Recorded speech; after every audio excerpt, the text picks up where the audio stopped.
Next topic हमारे पास है bending stresses में assumptions made in theory of simple bending. अब इसमें क्या होता है कि जो ये कह रहा है कि plane transverse section remains plane even after bending. Load लगने से पहले ये जो बीम का सेक्शनल व्यू है ये हमारे पास बिल्कुल प्लेन दिया हुआ है।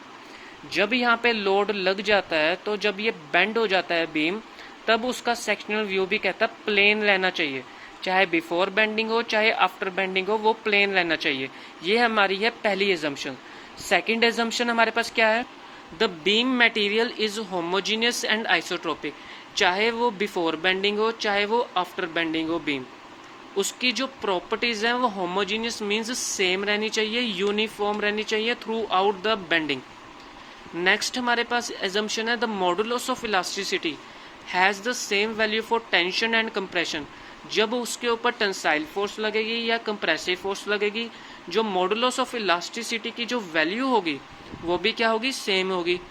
The beam material is stressed with in a certain limit and obeys Hooke's law.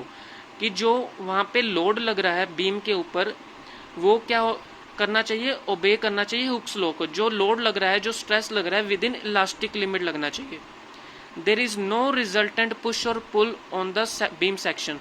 कोई भी रिजल्टेंट पुश या पुल नहीं होना चाहिए बीम सेक्शन के ऊपर। Cross section of the beam is symmetrical about the plane of the bending. जो area होगा बीम का, cross sectional area of the beam होगा, वो सिमेट्रिकल रहना चाहिए। जैसे हमने ट्रांसवर्स सेक्शन पढ़ा था कि वो प्लेन रहता है before and after bending. The loads are applied in the plane of the bending.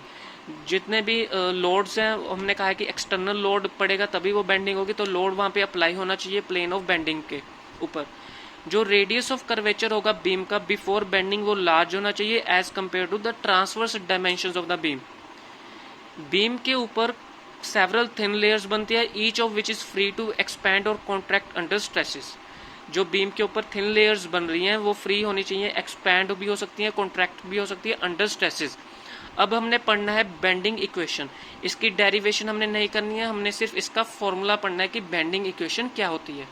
Bending equation का हमारे पास फॉर्मूला है F divided by Y equals to M divided by I equals to E divided by are.